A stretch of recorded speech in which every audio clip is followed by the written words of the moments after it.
Με συγχωρείτε, σας ζητάει ο κύριος Ζητιάς στο γραφείο του. Τι με θέλει εν ώρα μαθήματος? Είπε να πάτε αμέσως μαζί με τον Πιλούρη. Όχ, τώρα πως ξεμπερδεύει κανείς. Έλα Πιλούρη, πάμε. Κύριε καθηγητά, Ναι παιδί μου. δεν θα σας πω τις αντικειμενικές δοτικές. Δεν μπορώ τώρα, αφού με ζητάει ο κύριος Λυκειάρχης. Επιμένω να με εξετάσετε. Πρώτα το μάθημα και μετά όλα τα άλλα.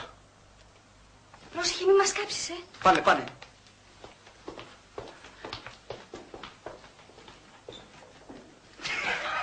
Το έκανα μια φορά και εγώ το κομμάτι μου.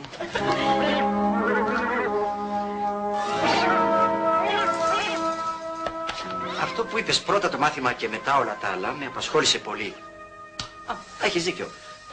Πες μου λοιπόν τις αντικειμενικές δοτικές του κειμένου. Έχεις κρυάδες? Μηδέν μητσιπώνα. Ήθελες και τα ρέστα από πάνω. Να!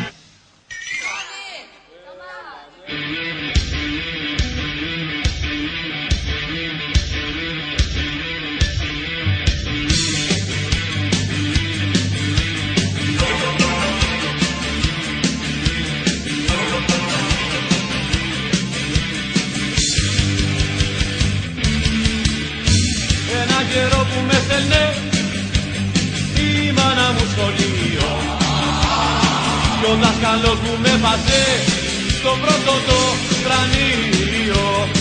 Ο πιο καλός, ο μαθητής ήμουν εγώ στην τάξη. Οι δάσκαλοι μου με είχανε μην παίξει και η στάξη.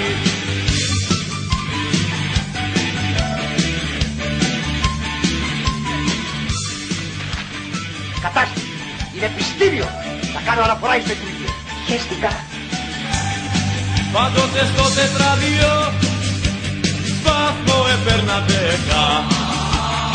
Κι αν στη ζωή πήρα 0, θα φταίει μια γυναίκα. Ο πιο καλός, ο μαθητής ήμουν εγώ στην τάξη. Οι δάσκαλοι μου με είχανε μην βρέξει και μη στάξει.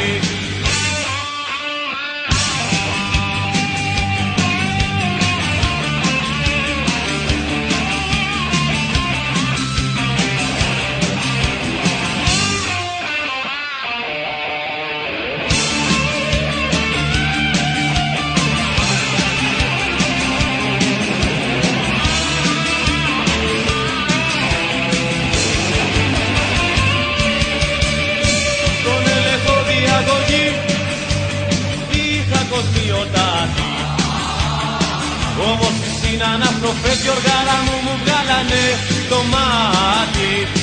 Ο πιο καλός, ο μαθητής ήμουν εγώ στην τάξη.